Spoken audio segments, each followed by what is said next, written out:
Hey everyone, welcome back and happy Monday. All right, guys, welcome back to Up and Adam Channel 2. We have a lot of fun things that are happening today. One, we had Hot Messy Topics on Channel 1, which was so much fun. And if you guys weren't a part of that live chat, definitely go be a part of the replay crew. That was great. And then tonight, we get the premiere of Below Deck, which Jason is going to be in the live chat for the video. So you can go click on that video that's going to play tomorrow and you can join them in the live chat for a live watch party chat. It's the easiest way to do it. We tried to do it on upandadamlive.com. It just didn't do the same, I guess. I think because people really needed to sign up in order to engage in it, where we already have the audience here. So it makes so much more sense. So check it out, smash the like button, show some love, and let's get into this, shall we?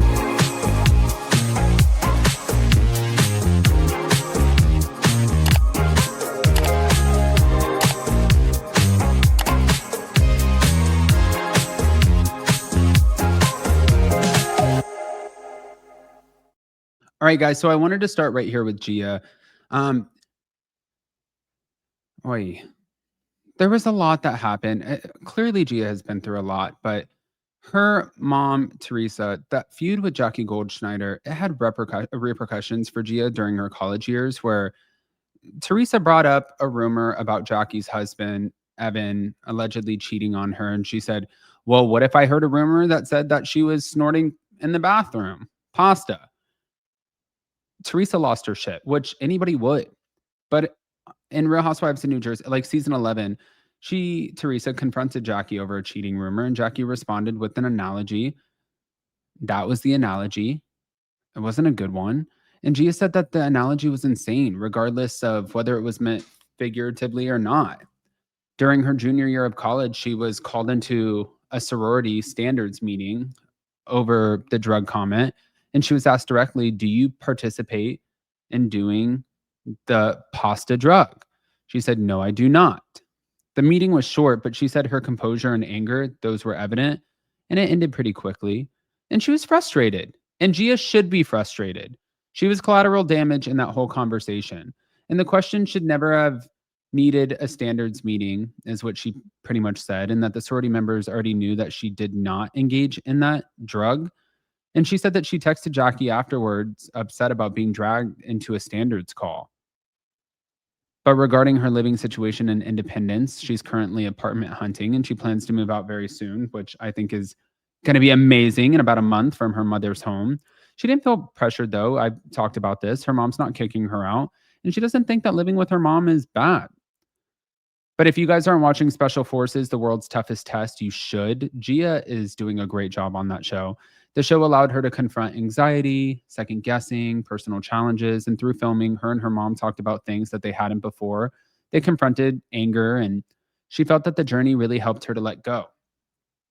I think shows like that, like people were asking me, even in the live chat today on Hot Messy, someone asked me, like, well, Adam, you said you wouldn't do that show with Jason. Jason was like, no. I'm like, no, I wouldn't do that show. People were also asking, am I surprised that Brittany was the first to go? And I said, guys, I work out all the time. I work my ass off, and I wouldn't feel comfortable doing a show like that. It's intense. It's meant to break you. It's meant to break your spirit. And that's sort of how those boot camp style situations work. They break you down just to build you back up and try to give you a sense of self. I don't need a sense of self. If I want a sense of self, I will go meditate. I'll jump on the phone. I will talk to one of my friends who are there for me. I don't need to go through a boot camp situation to get that. But I also don't know how much money they were paid. So if they were paid a lot, then maybe. However, Gia also traveled to Tijuana, Mexico to support her father, Joe, in a celebrity boxing match against former actor Antonio Sabato Jr. The event was billed as the Battle of the Italian Stallions. And she spoke to TMZ Sports and said she delayed another trip to be there for her dad. She said it was definitely nerve-wracking. And she felt it was important for Joe to have support there. He was by himself. And she praised him. She said at his age, what he's doing is pretty incredible. Now, despite her efforts, Joe was defeated by Sabato. And she also revealed that she tried to give pointers based on her experience on Special Forces, but noted that Joe already has martial arts experience. He holds a black belt in karate. And there you go. Somebody has to come out a winner. Somebody has to come out a loser. So I think we're fine. At the end of the day, I know that we'll be seeing Gia on the next Gen NYC, and I'm really just kind of curious to see what that looks like. But then on top of that, there was this. This isn't Gia, this is Lala. Here we go. You are allowed to change your mind. In the Bravo universe, you guys, you are not allowed to change your mind. I can say something right now and people will be like, season 4, you said this. No, bitch, you can change your mind. You can feel one way right now, and in 5 minutes, you can feel a different way. And I'm cool with that. But basically, I think people think that I come into a situation and that I like confrontation. I don't like confrontation. I'm very good at confrontation, but I don't like it. And I think people think I come in, I go toes, and I feel great about myself. I go home and sleep like a baby. I will beat myself up for days on end, months on end when it comes to season 11, years on end. I left season 11 of Vanderpump Rules, and although I felt how I felt in the moment, and for many months after, I was like, I stand by what I said. It may not have been the way anyone wanted me to say it, but it is what it is. That's how I felt. And I stand by that sentiment of like, say how you feel, right? My whole thing is when I'm facing foreign emotions, which is very much what was happening all of season 11, I just react and then regret. So I'm trying to conquer, and I've been working on this with my sponsor because it was a few months ago where I was like, I can't get over. And I'm saying it as season 11 for you guys because that's the only way to pinpoint it for you guys at that point in my life. For me, what it was I was finally, the adrenaline had gone. I was in the fight of my life for you guys, season 10. But the aftermath of that and the anger that I felt, along with all the guilt that I felt, was suffocating. And I had to work through it with my sponsor. And, for so long, I could not stop fixating on it. And I think that's what people would be most surprised by is like, you don't need to beat me up over anything, you guys. Like, I got that handled. Like, no one's going to knock me out quicker than I will knock myself out. You are allowed to change your mind. Okay.